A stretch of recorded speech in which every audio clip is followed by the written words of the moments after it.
That night, Chica laid down on her bed. What she had wasn't a dream, it was a horrific nightmare of her carrying a dead little mermaid on her hands. She was covered in blood, as well as the mermaid. She woke up feeling the heaviness of her guilt in her heart. She was sweating profusely and then bursted into tears. "I am sorry. I know ignorance is not an excuse, but I really did not mean to do what happened." She was not talking to anyone in particular. Her mother could hear her sniffing and crying from her side of the bed. She went to her daughter and hugged her, promising her everything would be all right, but the guilt Chica felt will just not go away. In her mind, she promised to be very devoted to the knowledge of her culture if this calamity passes her. She would uphold love for all creature, which is an expectation of the river goddess from the Umuahia kingdom. The chief priest arrived at the Igu's house very early that day. "My king," he called out to the king. "A rodent is not seen walking around in the afternoon unless it's pursuing something or something is pursuing it. I have come to your palace, leaving the sun behind me because there is an urgency we must discuss." "What is it?" the king asked, hoping he will finally hear good news after so much calamity had befell the kingdom. "The great goddess is going to test us. Her forgiveness will lie solemnly on the outcome of the test. We give thanks to her, our Neen. But, what exactly is the test?" The chief priest smiled. "Igu, it will not longer be a test if we know how we would be tested. I do not know, your highness, but one thing I'm sure of is that the villagers must be warned that they must uphold the teaching of Neen, kindness. They must show kindness to themselves, others and every creature around. This is a mantra of our goddess that we had violated through our last mistake. I believe the test will not be far away from this, so they must prepare themselves." "I have heard you," Igu said. That morning, the Igu sent the town crier to go to the entire village to announce that the villagers should gather at his palace. As they arrived, the king greeted them and went straight to the point. "The great river goddess has finally spoken." There was a loud cheer erupting from the crowd. "Calm down and hear what she said first before you start celebrating." Though the king said this, but in his mind, he was aware that the fact that the goddess has spoken is enough reason for happiness. "The river goddess has agreed to forgive us if we all pass a test. This test, we know nothing of it, but we know it won't be far from following the guiding principles of our kingdom. The most important one, which we all know, is kindness. We must be kind to each other and to other creatures. For this period, I beg of you to forgive whoever has offended you. Ask for forgiveness from those you have offended. Give out to your neighbors, correct children with kindness, free your mind of hate. You all know what to do, so I will not keep going like you all are not sons and daughters of the soil. Please, hold on to our values. Remember, this is our last chance to please Neen. Remember too, that it is Neen that we are asking forgiveness from, not our fellow man, so we must be conscious, else there might not be another chance." The king talked so much and everyone knew it was because their hope lies on the outcome of the test. Soon, everyone started to disperse. The Abube family were also in attendance. No one insulted them nor their daughter. There was kindness in their eyes when they addressed them. But Chica still was not feeling happy with herself. Though her mother tried to make her feel better, but she felt there wouldn't have been a need for all that was happening if she had not been stupid enough to kill Eek. She did not go with her family back home. She told her mother she wanted to check a friend, but Chica simply wanted to be alone. She sat under a palm tree in an isolated location and started crying. As she was crying, she heard footsteps approaching and quickly looked up. The test had begun. It was the daughter of the river goddess, but Chica didn't know. She was so beautiful and her hair was the longest she had ever seen. Chica was momentarily taken aback by her beauty. "Why are you crying?" the goddess asked, sitting close to Chica. "I have sinned greatly against the goddess and the people, and I don't even know what to do. I feel so sorry, and I wish everyone can see through my heart to see how sorry I am, but I doubt they will ever know. I am so sorry. I understand, but feeling it alone is not enough. What you did was indeed a grave mistake. I know." Chica started crying again. But I am coming from a far distance and I am so hungry. Can you get me something to eat? No wonder, you don't look like one of us. I have been wondering where I know you from. Of course, follow me, my mother will give you something to eat. Chica quickly wiped her eyes and took the mermaid to their house. I found this lady on my way home and she wants to eat some food and she's hungry after coming from a far place. Oh, my poor daughter, Mrs. Ibube said, patting the goddess on the head. Go in, and my daughter would show you where to have your bath and some food will be ready before you finish. Chica took her to the bathroom. She had her bath and when she was done, she ate with the family.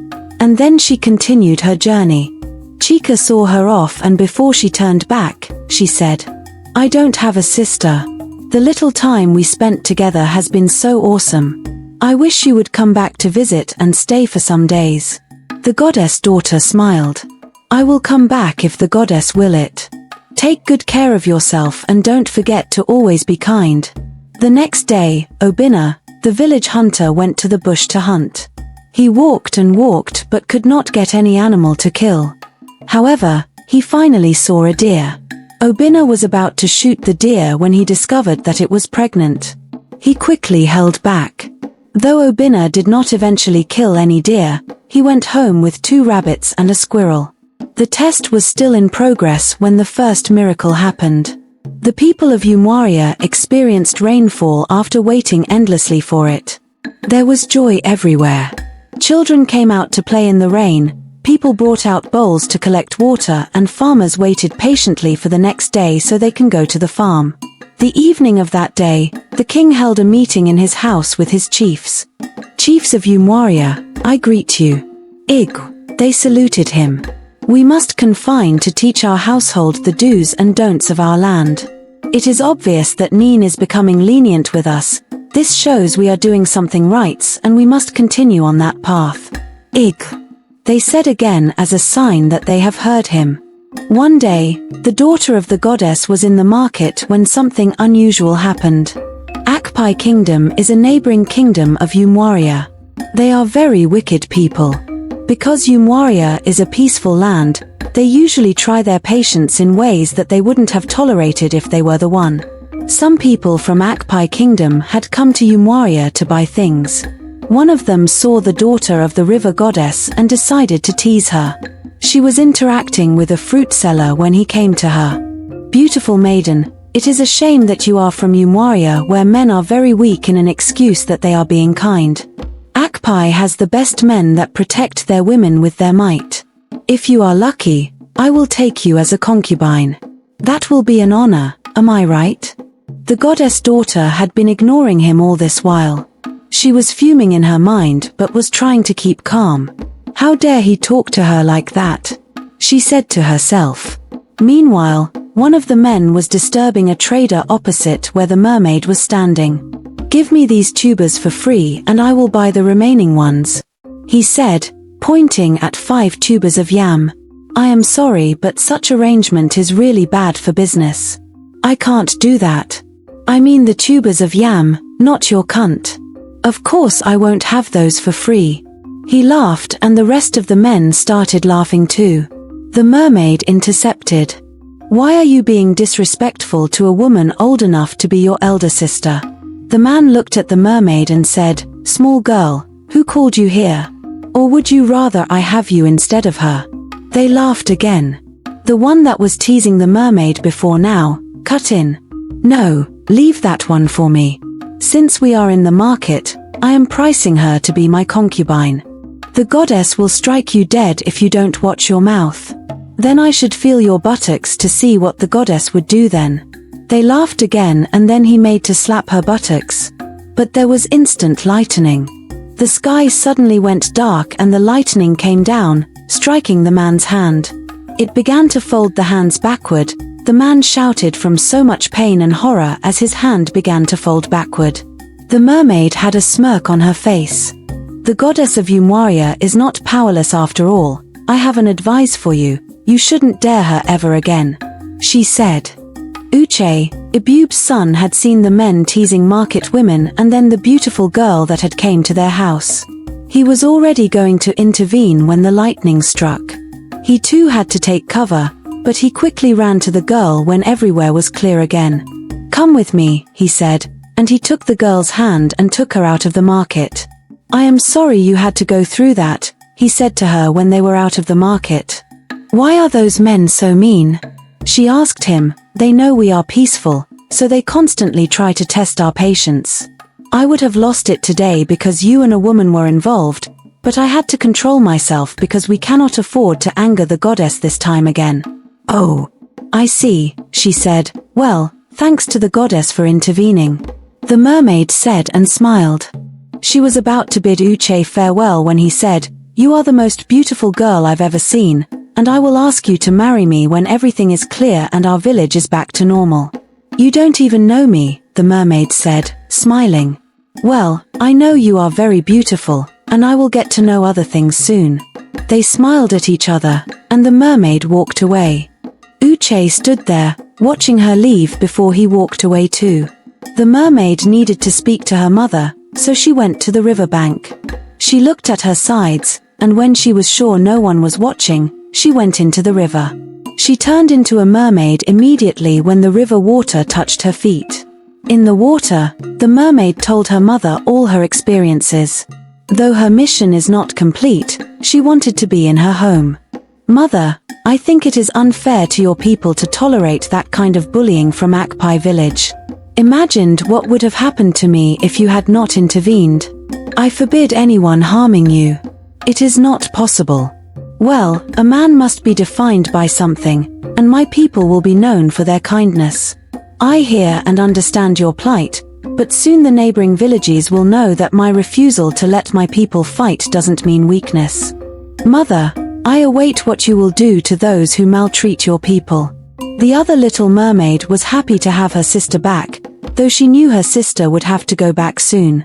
"And one thing," the river goddess said, seizing her daughter's attention. "I see how Uche looks at you.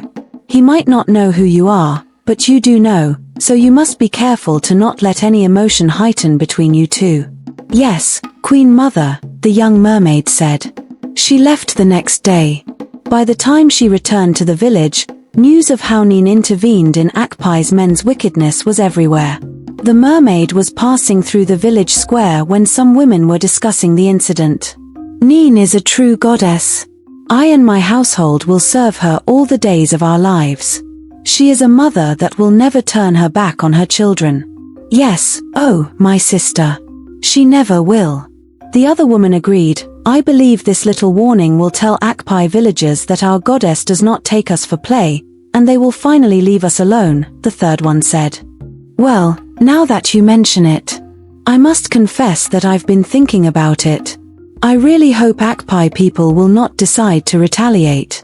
We are on a quest for kindness and peace, and we can't afford to go to war now." "Well, you gave a point, but I believe our goddess will make way for us." The young mermaid simply smiled as she walked past them. As some people feared, Akpai people started to revolt. One day, some group of their warriors marched to the entrance of Umuahia. The youth of Umuahia did not engage them. Instead, Uche, the youth leader, greeted them as they stepped into the border of Umuahia village. "We welcome you, warriors, to our kingdom. To what do we owe this visit?" He acted like he did not see their weapons and stone faces. "We have not come to chat but to demand answers to what you people have done to our kinsman." Their leader spoke angrily. "In that case, I will take you to our king so he can address your plight," Uche said and led the warriors to the king's palace. At the palace, the warriors showed no regard for the king. They talked angrily and threatened to wage war against the kingdom. The king was already getting upset but talked gently to them. He reminded them of the fact that it was their men who went to the market to bully women.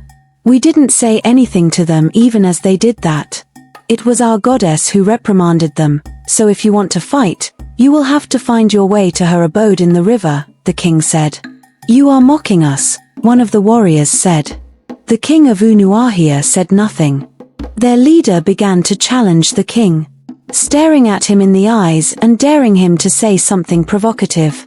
The king then said, I want you all to know that we, the people of Umuahia, fear no man. We only respect and care for them. It is only unwise for any man to think Umuahia is a home of cowards because they are peaceful. The warrior's leader held his cutlass high before the king's neck. The elders of Umuahia, chiefs, and the youth watched in horror. It will be an abomination for a man to walk into their kingdom and kill their king in their presence. It will be an ultimate mark that they are weaklings. They silently pray for their goddess to ease the situation. Unknown to them, their goddess was also already angry at the guts of Akpai people, so she sent a whirlwind that circled round them, rolled them into a ball, and carried them to the sky. The wind took them straight to their kingdom, with some of them losing their lives in the process. Since that day, no village dared Umuahia. They simply respected them for being so powerful yet slow to anger. The young mermaid's mission was coming to an end. She was only waiting to see how the peace festival would be. The festival is usually held annually to celebrate the goddess and thank her for her protection and generosity. People brought so much food to eat and to share. The king was also there, and there were different masquerades that came out to honor the celebration. The young mermaid watched the show in awe, promising herself to tell her mother how the people were so lovely. She was smiling at them when Uche saw her. He came close to her without her knowing and held her hand. I found you again, meaning I will marry you. Please don't say no to me. The young mermaid could not say anything as her mind began to do what it had never done before. Meanwhile, the river goddess saw through a mirror in the water that Uche was holding her daughter, and she watched in horror the audacity of men. Her eyes began to burn like fire. What do you think will happen next? Will the river goddess allow her daughter marry Uche? Will Uche be courageous enough to go ahead if he discovered the one he loves is a mermaid? Subscribe to our channel to find out what happens next when we upload the part 3.